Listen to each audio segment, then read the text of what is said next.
Hello everyone, मैं रेशु आप सभी का पाल स्टडी स्मार्ट क्लासेस में स्वागत करते हैं। आप सभी कैसे हैं? उम्मीद करती हूँ आप सभी अच्छे, मस्त और स्वस्थ होंगे। चलिए, हमारा यूट्यूब चैनल है पाल स्टडी स्मार्ट क्लासेस को लाइक करें, शेयर करें एंड सब्सक्राइब करें। लाइक करें, शेयर करें एंड सब्सक्राइब करें और अपने डाउट क्लियर कराने के लिए कमेंट बॉक्स में क्वेश्चन करें। जो आपको क्वेश्चन नहीं आ रहे या आपके कोई अलग से भी कोई क्वेश्चंस हैं, आप उन्हें पूछ सकते हैं। मैं रेशु फिर से आपका पाल स्टडी स्मार्ट क्लासेस में स्वागत करती हूँ। आज हमारी हिंदी की क्लास है। हम लोग रस पढ़ रहे थे। आज हमारी शांति रस की क्लास है। आज हमारी शांत रस और वीर रस, ये हमारे दो रस हैं। इनको हम पढ़ के, इन दोनों रसों को पढ़ के आज हमारा रस का चैप्टर जो है कंप्लीट हो जाएगा। उसके बाद हम लोग दूसरे चैप्टर के मतलब पढ़ेंगे और उसको समझेंगे। फिलहाल आज हमारे दो हैं, इनको पढ़ते हैं और समझते हैं और इनका आनंद लेते हैं। रस की अनुभूति ही आनंद है, तो रस को हम लोग समझते हैं, आनंद लेते हैं। तो आज हम पढ़ेंगे शांति रस। शांति रस पहले क्यों ले रहे हैं? शांत रस चलिए पहले पढ़ते हैं, उसके बाद हम लोग मौज करते हैं। शांत रस का स्थायी भाव क्या है? निर्वेद। शांत रस का स्थायी भाव क्या है? निर्वेद। यानी कि निर्वेद में क्या होता है? वैराग्य, सन्यासियों। शांत रस हमने आपको पहले भी बताया था कि शांत रस होते तो सबके अंदर है, सबके हृदय में शांति रस होता है, पर लेकिन 100 में से 10% लोग जो होते हैं जो शांति रस को मतलब पसंद करते हैं कि हमारे पास शांति रस। शांति सब लोग पसंद करते हैं, लेकिन उसमें डूब जाना वो सब लोग नहीं पसंद करते। जैसे कि वैरागी होना, पूरा अपना सांसारिक जीवन छोड़कर वैरागी होने के लिए कोई नहीं कहेगा। ठीक है, तो हमारा शांति रस का जो हमारे शांति रस हमें ज्यादा से ज्यादा ये हमें जो सन्यासी होते हैं, जो पर्वतों पे लोग रहते हैं, वहां पे तपस्या करते हैं, उनको उनके में देखने को मिलता है। तो आज हम लोग शांति रस के बारे में जानते हैं और चर्चा करते हैं। चलिए, तो शांति रस का स्थायी भाव क्या है? वैराग। इसकी पहले परिभाषा पढ़ते हैं, फिर इसके बारे में हम लोग बात करेंगे। तो शांति रस की परिभाषा क्या है? किसी काव्य में जहां मानसिक शांति या शारीरिक वैराग्य, मानसिक शांति, वैराग्य, हम लोग शारीरिक वैराग्य और ईश्वर भक्ति आदि का वर्णन, वहां शांति रस होता है। वहां पे क्या होता है? शांति रस होता है। फिर से आइए हम लोग परिभाषा को पढ़ते हैं और समझते हैं। किसी काव्य में मानसिक शांति, शारीरिक वैराग्य, ईश्वर भक्ति आदि का वर्णन हो, वहां पे शांति रस होता है। शांति रस कहाँ पर होता है? आइए हम लोग वर्णन करते हैं उसके बारे में। तो सबसे पहले हमारा जो हम लोग वैराग्यों के प्रति हम लोगों को शांति रस हम लोग देखते हैं। ठीक है, शांति रस हम लोग के दिमाग में, हम लोगों के हृदय में कब उत्पन्न होता है? जैसे कि हम लोगों को ईश्वर के प्रति पता चल जाए कि कोई लोग होते हैं ईश्वर, जैसे हमारे सूरदास, कबीरदास जी जो हैं, तुलसीदास जी हैं, ठीक है, इनको जब ईश्वर का ज्ञान प्राप्त हुआ, इन्हें जब ईश्वर का ज्ञान प्राप्त हुआ तो ये लोग क्या हुए? वैराग हुए। तभी देखो तुलसीदास जी जो थे, इन्हें ईश्वर का ज्ञान जब प्राप्त हुआ तो इन्होंने इतनी बड़ी रामचरितमानस ग्रंथ का उन्होंने उल्लेख किया, उन्होंने उसको लिखित रूप का वर्णन दिया। ठीक है, तो जब हमें ईश्वर का ज्ञान प्राप्त हो जाए तो हमारे हृदय में शांति रस का स्थायी हो जाता है। क्यों जागता है? कि सब कुछ छोड़कर आप ईश्वर की पूजा कब कर पाएंगे? करते तो सब लोग हैं, लेकिन उनके प्रति सदा के लिए कब अर्पण हो पाएंगे? जब आप क्या करेंगे? पूरी तरीके से वैराग्य हो जाएंगे, मतलब सन्यासी हो जाएंगे, तो आप पूरी तरीके से ईश्वर को मतलब समय दे पाएंगे उनको, और ज्यादा से ज्यादा उनकी भक्ति भावना आप कर पाएंगे। ओके, मेरा कहने का मतलब आप लोग समझ रहे हैं कि ईश्वर की जहां आपको पता चल जाए, उनकी पूजा, उनकी भक्ति के बारे में आपको ज्ञान हो जाए, वहां पे आपका शांति रस होता है। दूसरा, जब आप प्राकृतिक सौंदर्य यानी कि प्राकृतिक सौंदर्य को जब आप देखते हैं, यानी कि प्रकृति की सुंदरता को आप जब देखते हैं, तो आपका मन करता है कि हम इन्हीं प्राकृतिक में डूब जाए। यानी कि जैसे आपको उदाहरण देते हैं, जैसे कि झरनों की आवाज, नदियों की आवाज, फूल पत्तियों की जो उनकी खुशबू महक होती है, हवाएं जो होती हैं, ठीक है, और हमारे चिड़ियों का चहचहाहट, इनकी आवाज बहुत प्यारी लगती है। और कभी आप जाइए, देखिए जाके, आप लोग कभी गाँव गए हैं अपने?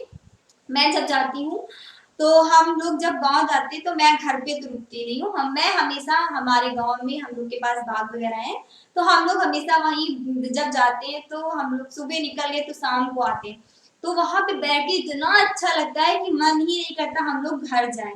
इतनी उनकी चहचहाहट, चिड़ियों की चहचहाहट सुन के, और पेड़ पौधे जो हमारे बाग होते हैं उनकी पत्तियों की आवाज सुनकर, उनकी पत्तियों की भी आवाज होती है, आप जरा सुनिए, गौर की प्राकृतिक सुंदरता इतनी अच्छी है कि हम उसका वर्णन कर रहे हैं कि वो उतना अच्छा लग रहा है। आप जब वहां पे जाएंगे तो महसूस करिए, आप लोग देखिए कितना अच्छा लगता है, तो आपको मन करेगा कि हम यही डूब जाएं, यही रह जाएं, ठीक है। तो वहां पर आप मतलब क्या, सन्यासी का जीवन, वहां पर आपका शांति होती है, वहां पर आपको क्या होता है, शांति होता है। और इसी तरीके से आप मान लीजिए कि कोई आपको गुरु मिल गए, यानी कि संत के वचन जैसे, कोई आपको संत, साधु संत होते हैं, उनके वचन अगर आपको प्रभावित कर गए, जैसे कोई मिल गए, उन्होंने ज्ञान दिया कि ये नहीं आप ये करो, और आप मतलब जो है शांति रस, वहां पे आपको शांति मिलेगी। तो यहाँ पे इन तीनों अवस्थाओं में आपको शांति रस देखने को मिलता है। आप समझ गए होंगे, आई थिंक मेरी बात आप लोग समझ गए होंगे। ओके, तो अब हम लोग चलते हैं इनके उदाहरण की तरफ। इन दो पंक्तियों को हम आपके सामने गुनगुना कर कहते हैं। अगर आपको अच्छी लगी तो प्लीज मेरा चैनल इसे लाइक करें, इसे सब्सक्राइब करें, ज्यादा से ज्यादा हो सके इसे शेयर करें, ठीक है। अगर आपको अच्छा लगा हो तो प्लीज हमारे कमेंट में लिखिए, और हमारा जो चैनल है प्लीज इसे ज्यादा से ज्यादा आप शेयर करें। तो क्या लिखा है, चिंता तो हरि नाव की और न चितवन दास, चिंता तो हरि नाव की और न चितवन दास, जे कछु चितवे राम बिन सोए काल के पास, जे कछु चितवे राम बिन सोए काल के पास। ठीक है, तो ये आपकी पंक्तियां हमने आपके सामने बताई हैं। तो आपने कभी रामायण वगैरह पढ़ा होगा तो कितना अच्छा लगता है, वहां पे आप प्रभु का यानी कि ईश्वर ईष्ट के अपने वर्णन कर रहे हैं, तो अच्छा लगता है उन्हें पढ़कर। तो इन पंक्तियों को ऐसे देखिए, ठीक है, तो इनको ही पढ़िए, आप खुद हमारे साथ गुनगुनाइए, आपको खुद अच्छा लगेगा, देखिएगा। चिंता तो हरि नाव की और न चितवै दास, जे कछु चितवै राम बिनु सोए काल के पास। तो कितना अच्छा लग रहा है, इन पंक्तियों को भी पढ़कर अच्छा लग रहा है। तो यहाँ पे बताइए, अब इन पंक्तियों को आप पढ़े तो इतना अच्छा लग रहा है, तो फिलहाल जब आप ईश्वर के प्रति करेंगे तो कितना अच्छा लगेगा, ठीक है। तो यही आपको शांति रस, यहाँ पे आपको इसको पढ़ के शांति महसूस हो रही है ना। इसका भावार्थ हम लोग जानते हैं, फिर आगे हम लोग चलते हैं। इसमें भावार्थ ये कबीरदास जी की पंक्तियां हैं, कबीरदास जी की पंक्तियों दोहे से ली गई हैं ये पंक्तियां। तो बोले चिंता तो हरि नाव की, कबीरदास जी कहते हैं कि हमें तो चिंता सिर्फ भगवान की है, और बोले और न चितवै दास, और मुझे किसी की चिंता नहीं, मुझे तो चिंता हमारे भगवान की, और मुझे किसी की चिंता नहीं। जे कछु चितवै राम बिन, मतलब जो लोग हैं अगर राम को छोड़ के किसी और की चिंता करते हैं, ठीक है, सोए काल के पास, वो बंधनों में फंसकर, और उनका बंधनों और काल यानी कि मृत्यु में फंसकर रह जाते हैं। बंधनों और मृत्यु में, अपने बंधन में फंसकर, बंधन क्या होता है, अपने सांसारिक जीवन जो हमारा होता है, अपने पूरे उसमें व्यतीत रह जाते हैं, और उनकी फिर मृत्यु हो जाती है, तो वो जीव ईश्वर के प्रति कोई समय नहीं निकाल पाते हैं। तो ये इसमें वर्णन किया। तो वो कबीरदास जी कह रहे, मुझे तो किसी प्रकार की चिंता नहीं, मैं तो ईश्वर की चिंता करता हूँ। जो कोई चितवे राम बिन सोए काल के पास, मैं अगर जो लोग ईश्वर को नहीं, ईश्वर की चिंता नहीं करते हैं, जो लोग ईश्वर की चिंता नहीं करते, वो बंधनों में फंसकर, और बंधन और मृत्यु में फंसकर रह जाते हैं। इस पंक्तियों में इतना ही वर्णन किया। आई थिंक आप लोगों को अच्छा लगा हो। प्लीज हमारा चैनल सब्सक्राइब करें, लाइक करें एंड शेयर करें। ओके, अब हम लोग इसमें स्पष्टीकरण, आप लोग नीचे दिख रहा है, हम लोग यही नीचे लिख देते हैं स्पष्टीकरण।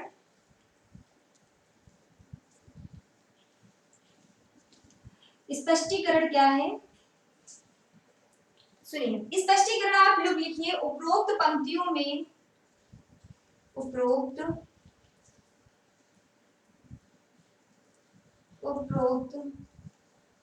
पंक्तियों में, नहीं आप ये ना मत लिखिए, अभी हम आपको बताते हैं क्या लिखिए।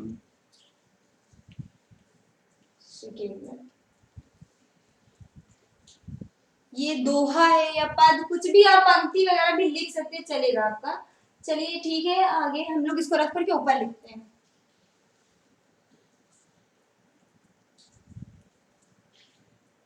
तो ये आप लोगों ने नोट कर लिया होगा। चलिए, आप लोगों के इसमें स्पष्टीकरण बस इतना ही पूछा रहेगा आपके चैप्टर में, तो आप लोगों का इसी में फंस जाएगा। जितना भी कुछ आना होगा तो इसी में से आपका कोर्स फंस जाएगा। ठीक है, अगर आपको आगे की ड्रेस या कुछ पढ़ना हो तो आप लोग कमेंट करिए, हम आपको जरूर आगे इसके पढ़ाएंगे। फिलहाल आपके कोर्स में अभी इतना है, तो हम आपको इतना ही बता रहे हैं। तो आप लोग इसका लिखिए भावार्थ, स्पष्टीकरण लिखिए। इस पद में, पंक्ति के शायद पंक्तियां नहीं, ये दोहा है, तो इसी की वजह से लिखिए। स्पष्टीकरण लिखिए।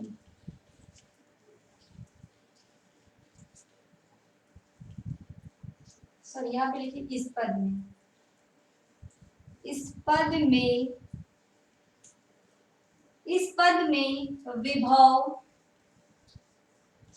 विभव अनुभव, राइटिंग तो आप लोगों को समझ में तो हमारी आ रही होगी ना। हाँ, विभव, इस पद में विभव अनुभव या की जगह पे वा संचारी भाव, इस पद में विभव अनुभव संचारी भाव से हृदय में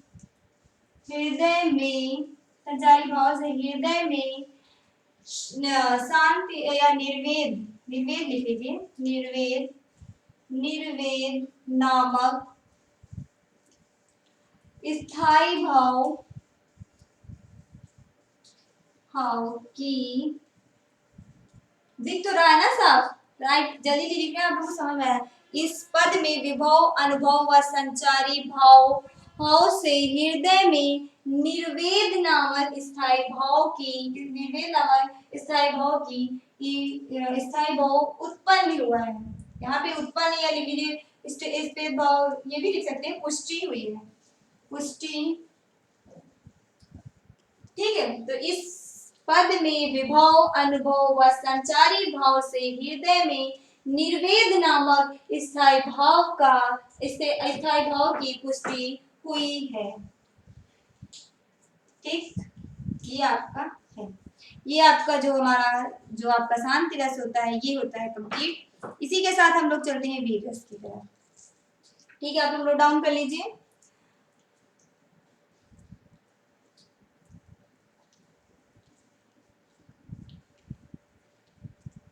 अब हम लोग चलते हैं वीर रस की तरफ।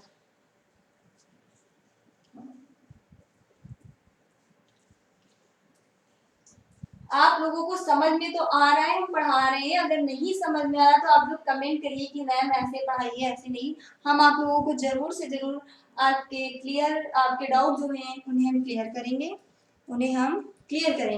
चलिए, अब हम लोग पढ़ते हैं वीर रस के बारे में। वीर रस, इसके बारे में वीर रस। तो वीर रस का स्थायी भाव सबसे पहले जानिए। स्थायी भाव, वीर रस का स्थायी भाव क्या होता है? उत्साह। क्या होता है? वीर रस का स्थायी भाव क्या होता है? उत्साह। ठीक है, वीर रस का स्थायी भाव हमारा क्या होता है? ये सब आप लोग कैरेज बना लीजिए। चलिए लिख देते हैं।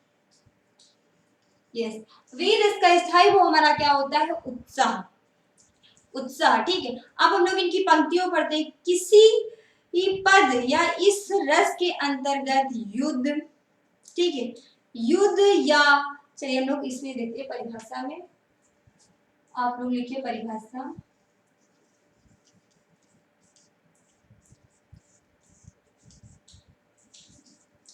इस रस के अंतर्गत इस रस के अंतर्गत जब युद्ध या कठिन कार्य, इस रस के अंतर्गत जब युद्ध या कठिन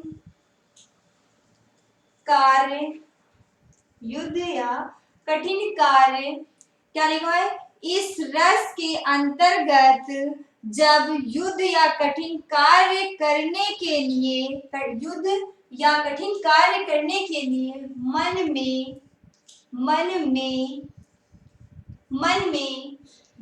वीर या आप लिखिए मन में उत्साह लिख लीजिए, मन में उत्साह नामक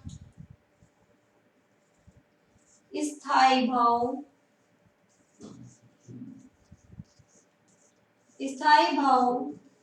उत्पन्न हो वहाँ वीर रस होता है।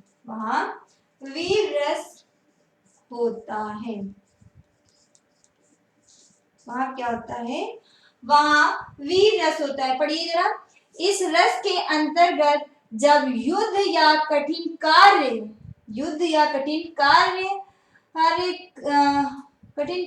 को करने में, सॉरी यहाँ पे लिखिए कठिन कार्य को करने में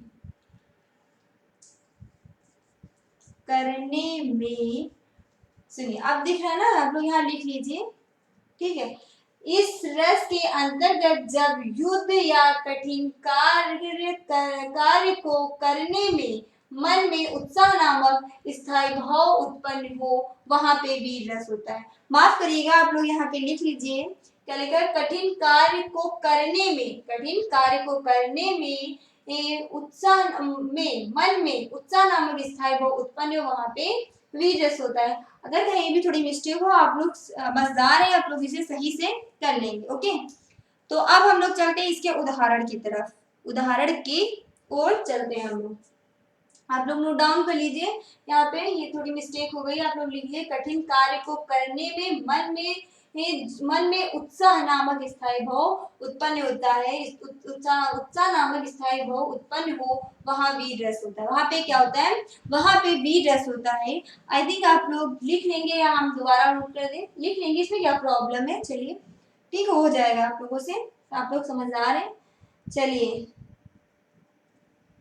आप लोग इसका स्क्रीनशॉट लेना चाहते तो ले लें, और अब हम लोग चलते हैं इसकी परिभाषा की तरफ, सॉरी उदाहरण की तरफ।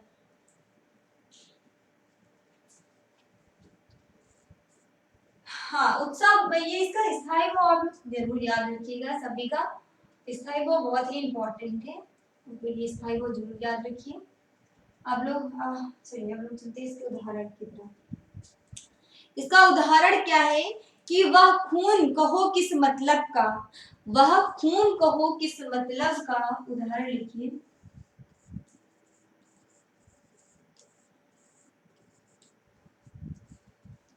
हाँ, उदाहरण लिखिए। चलिए, वह खून कहो किस मतलब का,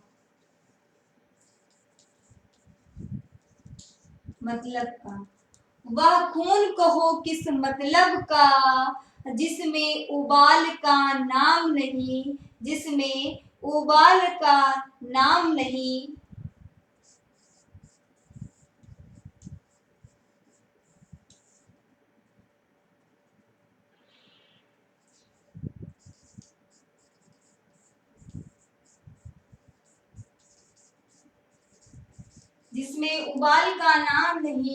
वह खून कहो किस मतलब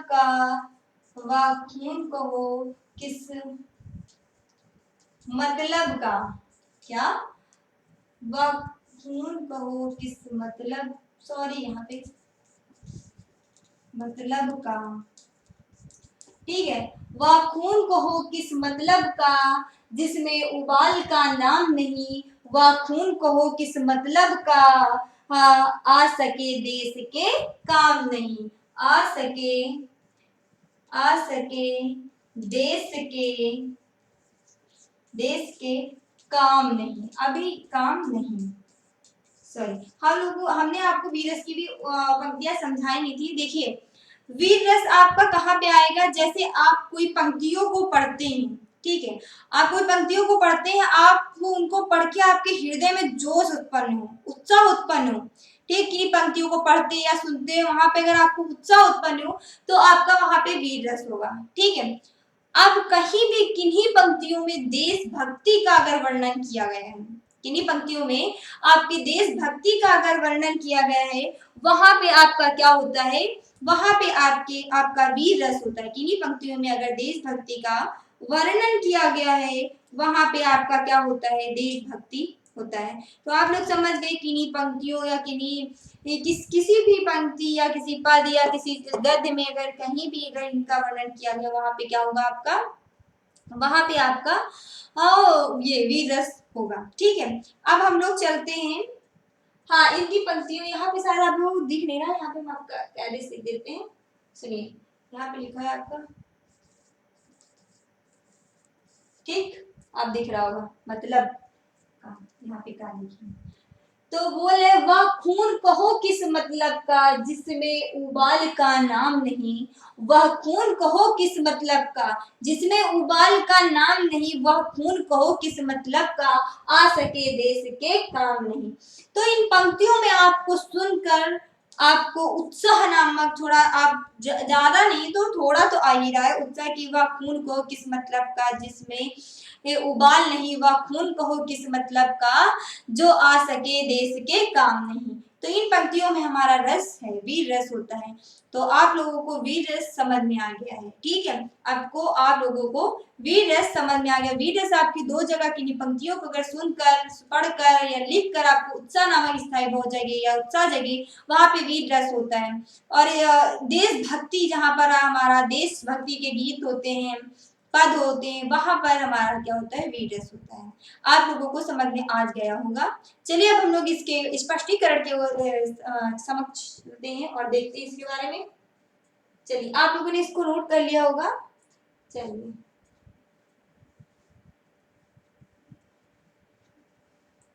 अब हम लोग इसका स्पष्टीकरण करके आज हमारा जो क्या कहते हैं, आज हमारे ये पूरा कंप्लीट हो जाएगा रस।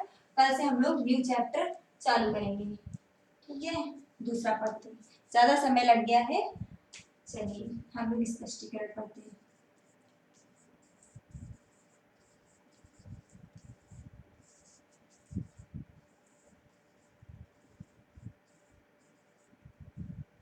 हाँ, उपरोक्त पंक्तियों में क्या बोला है, उपरोक्त पंक्तियों में विभव, अनुभव,